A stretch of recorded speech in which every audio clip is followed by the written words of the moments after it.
Welcome back, everyone. So this week we finally have a somewhat decent game that is made in the Pixel Game Maker MB engine, something a little bit on par with Heavy Heart. So we have Dark Hunter Kuro. So enough talk, let's just dive right on in. So the story is this: you play as a young darkness hunter ninja named Kuro, and one day during an expedition you encounter a spirit named Tachio, who got isekaied, of course, and can turn it into Kuro's suit. Meanwhile, on the other side, a evil scientist is planning something dastardly. Now, it's your goal to find out about Tachio and what the fuck's going on there, and learning more about what's going on with the other parts of the darkness. Now, I know I'm skimming over the other plot points and all that fun stuff, but I actually want you guys to play the game yourself. This isn't really meant to, say like, hey, well, it is saying it's meant to show like if the good game is good or bad, not just to experience the story, but that's aside the point. What I'm trying to say is, don't come for me for like a full-on explanation of the story, okay? Okay. Now, the presentation in this game is actually pretty damn good. The sprite work and animations actually well put together. The music does its job pretty well in terms of like establishing certain themes such as a factory, a lab, or hell, even a construction site. The sprite work is actually pretty good and well animated. So is the other non-sprite work animations. Now, when it comes to gameplay, one, the controls still uses the D-pad to move, like, genuinely.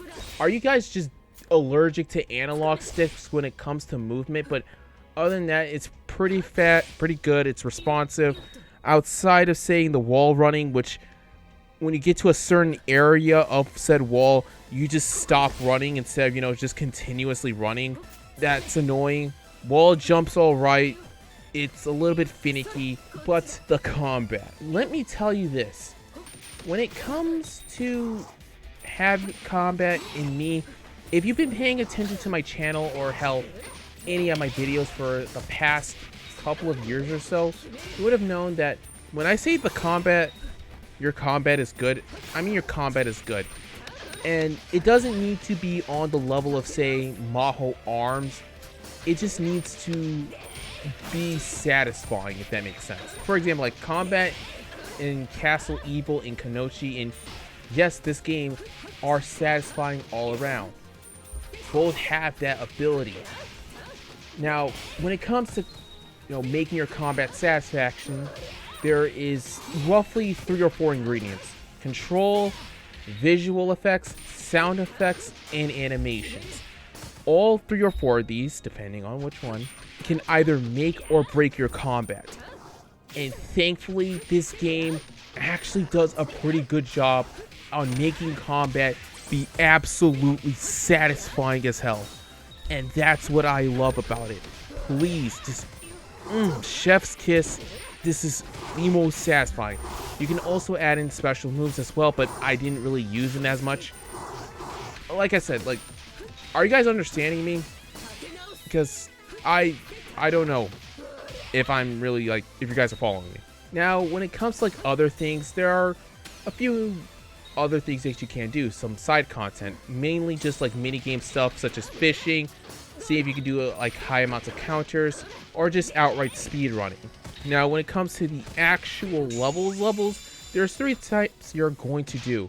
There's either going to be the main platforming ones, the gauntlet levels, and last but not least, the bosses. And for the bosses, I hope you better get used to parrying, because you're going to be doing that a lot just to make it weak. Now, keep in mind, this game also has a fatigue meter, and by lowering her fatigue, well, give her massages. And yeah, I ain't showing any of that shit. But other than that, the game is actually pretty damn decent.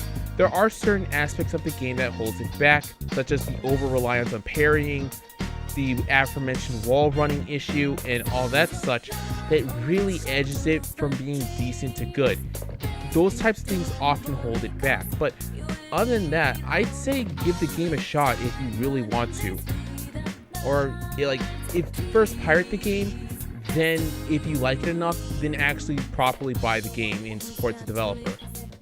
So until then, everyone, good night and good luck. If you enjoyed this video, please like, share it with your friends. subscribe, and hit the bell for both uploads and community post.